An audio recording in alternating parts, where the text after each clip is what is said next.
What's going on, and welcome back to Sophisticated Minds. I'm your host, Eric Sanchez. And today, he needs no introduction. He's been with us before. You all over the internet, you all over TV. But for those of you that don't know, this is Gene Deal. Yo, what's up, man? What's going on, man? Appreciate you coming back. Yes, sir. We got a lot of No great doubt. responses from the last time you were with us. First and foremost, again, congrats on the continued success. Thank you. Raw Deal, the last big night. All 3 installments, over 6 million views in total. Getting great responses. Not only on the internet, a few publications have carried it, but that's what we really want to talk about today, because for some reason, there's been lack of coverage, especially from the mainstream media here in New York City. You went from great numbers on YouTube to working on the special with Ice-T on Fox. Correct. And then also working on a recent A&E 6-part series on Who Killed Tupac. Right. But yet the New York media doesn't seem to acknowledge what you've done so far, Gene. Why do you think that is? Well, in total, let me just correct something. It's 6 million views of all the things that I've done so far in the last 8 months. But it's close to, it's over 1 million and something for Raw Deal. For Raw Deal, the okay. first, second, and third installment all together. That's not counting what it did on World Star and other media outlet, Top Buzz and whatever your outlet. So I appreciate the people going through it, because the thing about it is I wanted to get my documentary out, like I said before, but because of certain circumstances I couldn't. I just gave away the story that a lot of people are getting paid for now. You understand? The Greg Cadians, the Keefe D's, everybody's going to networks and they getting their own shows and telling the story apart about Tupac or either Biggie or whatever like that, and who wasn't actually there. You know, they may have been there on certain scenes or certain situations, but wasn't there on a constant basis. And seeing a lot of things go over time, within a year or two or so like that, going on tours, being in studios, going to parties and things like that. To answer your question regarding the New York media, is that it becomes a thing about dollars and budgets. You know, that Ciroc money says a lot to a lot of these radio stations, these TV programs, and these individuals, you know, and the people who have deals with Ciroc, be it an artist, you know, whether they represent it or a DJ or something like that. I've seen, you know, people turn their heads, you know, but people who love me, if they're getting Ciroc money anyway, they still deal with me, you know, and they still, you know, treat me like the dude I am, because, you know, I'm not gonna accept nothing else less than that. Absolutely. So, you know, I know it's politics, you know, and I know dude is strong enough, you understand, to stop a lot of shit, you know what I'm saying? I had mentioned in my documentary, you know, how he got Wendy Williams off her show in one phone call. So, you know, I know the power, and he had the power back then. Just think what he got right now with the money that he had. Absolutely. But listen here, a dollar never made a man. The man made the dollar.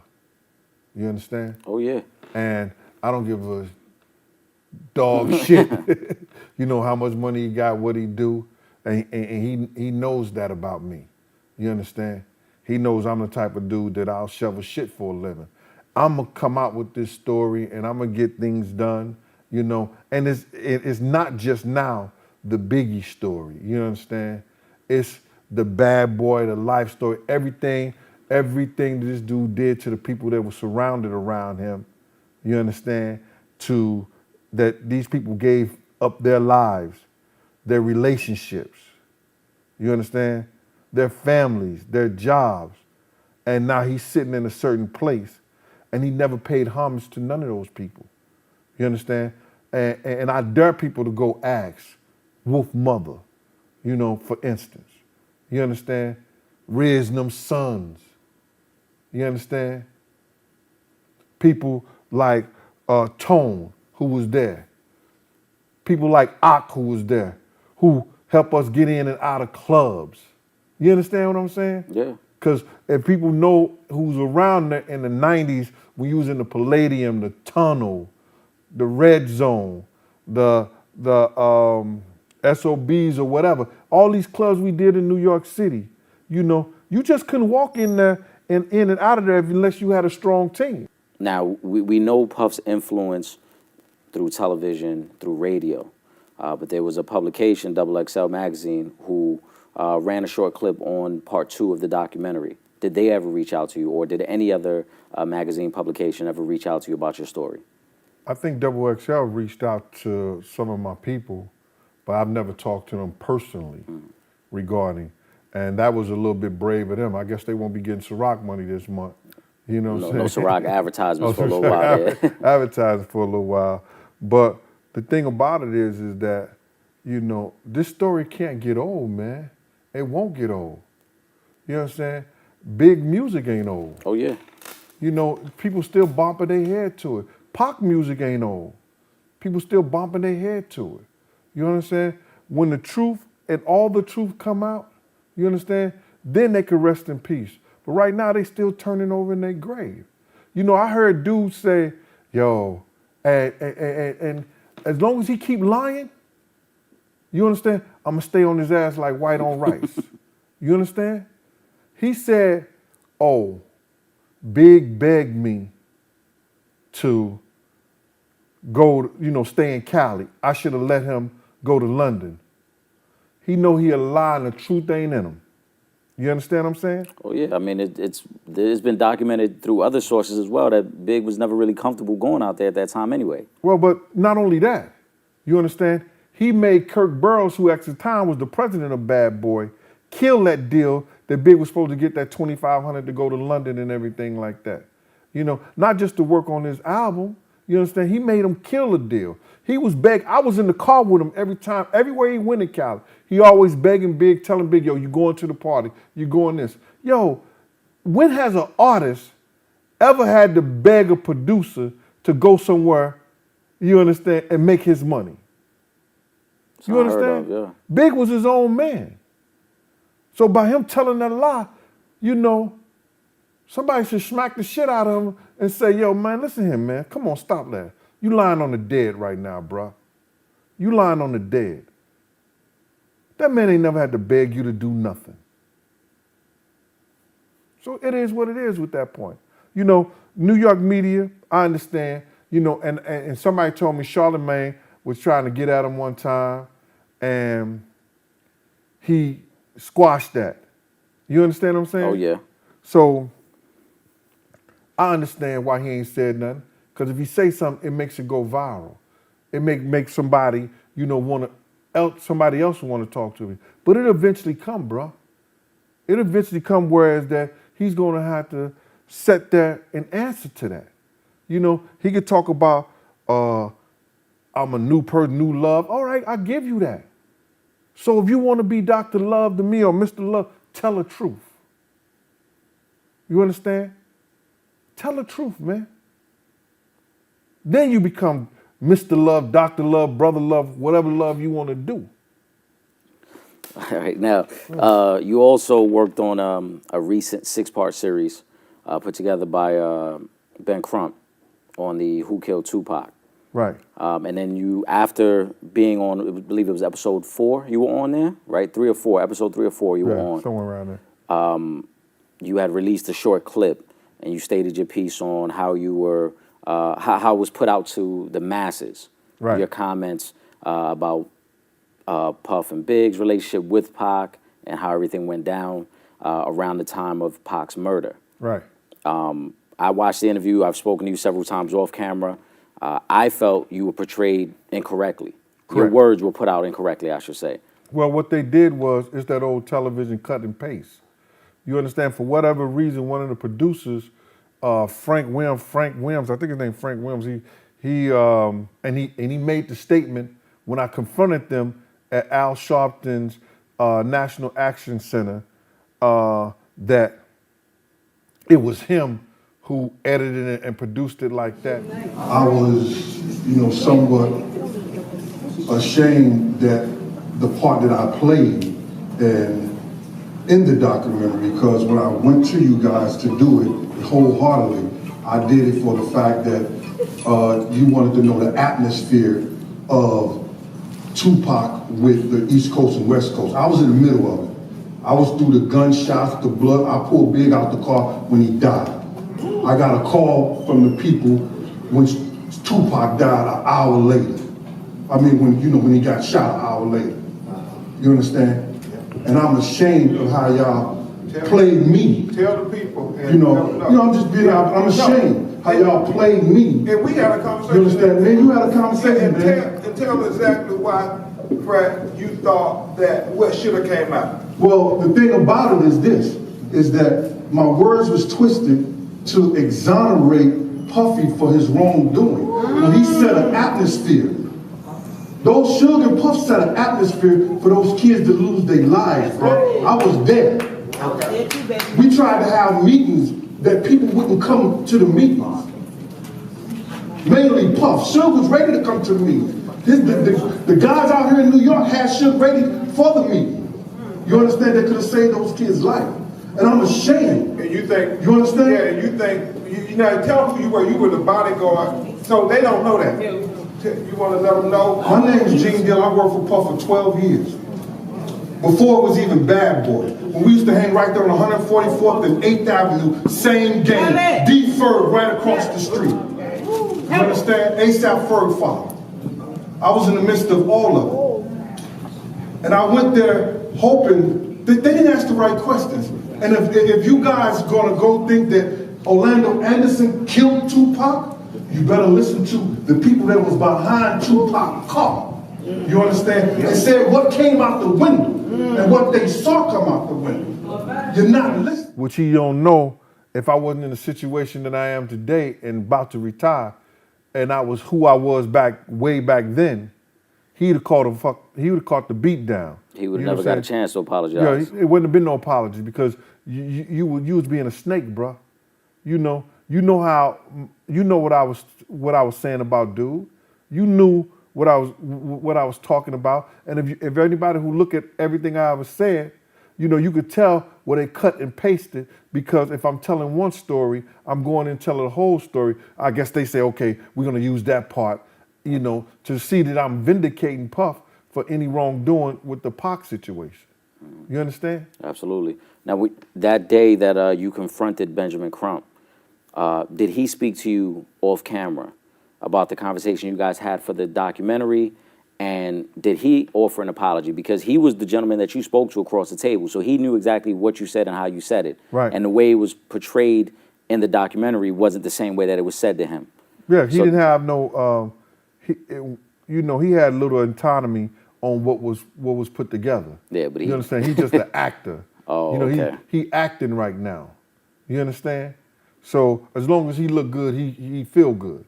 You understand? But like, I get my word from my nuts, man, to be honest. You know what I'm saying? It come from my heart. And on my word and what I say, I give up my right arm, man, and my fucking heartbeat. You understand?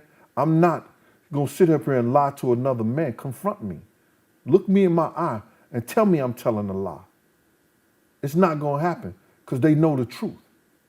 You understand? Absolutely. I'm willing to, you know what I'm saying? I live and die on what I say, bro. You understand? And I know God ain't finished with me yet. So it's a lot of stuff that I want to say. It's a lot of things that I'm going to say. And you know what I'm saying? And when I retire in June, people won't get a full of it. Every story I know, everything I know, from the day Bad Boy was started and I was a part of it, I'm going to tell. I'm even going to tell some street things. You understand? I'm going to tell some the same gang story, Slick and the Family, 12th Street Posse, No Fear. You understand? Things that was going on in Harlem. You understand? But people have the wrong misconception, of who was around in Harlem and what they was doing. What was really going on? What was really going on? You got the pranksters and you got the gangsters. A lot of these kids who's coming out here, a lot of these people come, they pranksters, bro. They wasn't doing it like they say they was doing it. A lot of people was getting money. It was a lot of money out there. But to say that they had the power in the streets, nah. You know what I'm saying? A lot of those cats wouldn't bust a grape in a wine factory or fight their way out of a wet paper bag. But they sit up and talk about how gangster and this, that, and the third. Nah, bro. There's a USA special that's coming out now revolving around the murders of Big and Pop. Were you ever contacted for that? Not at all. No. Greg Kading tried to contact me for Murder Rap. If you look at Murder Rap, he used my name all through there to try to, I would say, justify or legitimize his project. You understand? He never got in contact with me because he knew that I was totally against what a lot of things he was saying. He was a part of those crooked cops who was illegally taping me on the interview that they had with me, first of all. Second of all, he got some of the information from a deposition that I did for Ms. Wallace. You understand? When she was suing them. Third and most important, he's trying to cover LAPD involvement because he's an ex-cop for LAPD, involvement in the wrongdoing of Biggs. You understand? Because now if LAPD is found guilty of doing any wrongdoings, their employees using scanners, monitors, vehicles, or whatever they was doing, if they found guilty of doing any of that, playing any part in Big's murder, Big Mother is suing them for multi-million dollars. So he has to discredit that theory of Russell Poole. You understand? Which is going to sit back and the people who did the USA Today program with him had to buy his story, but they know that shit ain't true. That's why the story that's coming out is a dramatization of the facts, not the facts. They making a movie. Basically. Why do you think all these networks are so obsessed with the story now?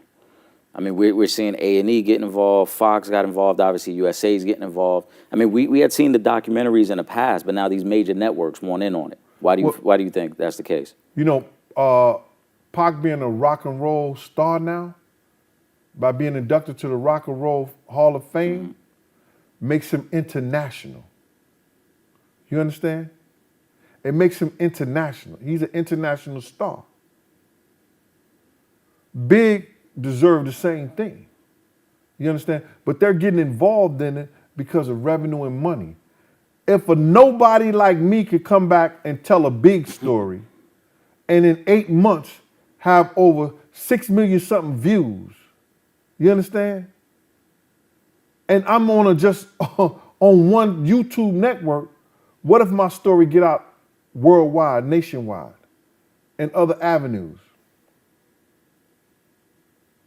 It's on and popping. Absolutely. I mean, again, it's a good thing as well for Raw Deal because, again, you one of the first speaking on this story and really putting it out there for the masses.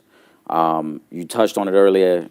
You know, you got some things in the works that we're going to get into later on. But one thing I've never gotten a chance to ask you, how has this really affected your life, though, man? Knowing what you know, being around the things you've been around, the affiliation with the bad boy camp, and then just trying to live a regular life. You have a family, you have a wife, you have kids. Like, how did it affect your life?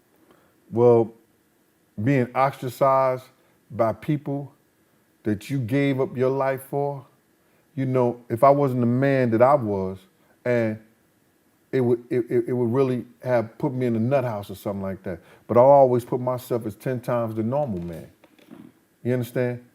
I don't look at what you got, how you dress, and judge you as a man. The fuck I care about what you got on. You understand? What I care about what you got in your pocket is what I could do for myself and my family. You understand? The only time it hurts me is when I had to go to arbitration hearings for my job, knowing that I put myself on the line and now I'm suspended from work. You understand? And I got to pay all my coverage. I got to pay, I got to make this mortgage. You understand? My kids is in school. So now I got to work at this club, work at this, you know what I'm saying, drive this person this place, do all the shit that I gotta do, when if I was just normal and had a normal life, you know, and not been involved in this whole bad boy, this stuff, this whole street shit like that, you know, my job pays over $80-something thousand a year. You understand? I would have had a good life. I still would have had a good life. You understand? So, and then, you know, you got these creeps that'll vandalize your shit, won't come to your face. You understand? They think something, they'll cut your tires, they'll bust your window. You understand? Because a lot of people at first thought that I was Big's bodyguard. You understand what I'm saying? Wow. Which was far from true. Yeah, you were getting backlash from people who didn't know the story. Didn't know the story. You understand? So they didn't understand that Puff ran with us with the same gang, and you know, I was always there for Puff. But I would have gave my life for Big. You understand? I would like people to know, and in the documentary you would have seen the intimate part of me and Big had the last week he was alive. And how I feel, you know, knowing I could have saved this kid that night. You understand? You don't know that when God put you someplace to do something, and you know you're supposed to do it, and you don't do it, you understand? You allow another person, you allow revenue that you getting, decide what you know is right. That's why I got to go on this crusade, bro. I feel that had I stayed out the car like I knew it, how I rode on the top of the side of the car like I wanted to, how I walked to the corner like I should have. I said this before, it may not have been that night. I would have did what God put me there to do. And people will never understand what I go through in my heart. You understand? I went through trials and tribulations behind shit that I really had nothing to do with. Just by being there and being a stand-up guy. Dude never came. Yo, bro, I could tell you stories. You understand? I could tell you stories right now that you'll say, damn. And I came through for dude. Well, he would have been sitting behind bars. I'm dead up serious, bro. 3 hots in a cock. You understand? And I came through. It was like, because I can always say I didn't know, or I forgot, or I don't remember. You understand what I'm saying? Absolutely. But we're going to save those stories because I know it's a project that you're going to be putting together sometime this summer. Yeah. Possibly around the summertime. I retire in June. You So understand? Summer 2018 could be a hot summer. It's going to be a hot summer. It's going to be a hot summer. It's going to be scorched. It's going to be burning. You know, like, listen here. Maybe Efren or one of these other projects will put some money behind it. You know what I'm saying? And help get the truth out of there. You know what I'm saying? Help the truth come. I just want everybody to know everything. You know, we got this whole thing in our community. You understand? And I'm finna drop some jewels on you. Okay. You know, in our community, yo, if you see something or you say something, you snitching. Which is not always the case. But bro, let me tell you something. I'm gonna give you the definition of snitching. All right? I'm gonna give you it comes in 3 categories. It comes in 3 categories, right? A snitch is an individual that's telling something about another individual, whether he know him or not, to get out of his situation with the law. Do you hear me? Absolutely. It's an individual that law enforcement has a case against, but he goes and tell on another individual that he knows personally or not to get out of his situation. All right? A rat is an individual that does a crime with you, does a crime with different members, different people. He knows you. Y'all ate off the same plate. Y'all ran in the same circles. You feel me? And he turns snitch, or he turns against you and gives the law enforcement all this information to save himself. That's a rat. A CI is a confidential informant. And he's doing his job because he's been paid to be there to tell whatever he know against you. Right? You got this other person that's a citizen.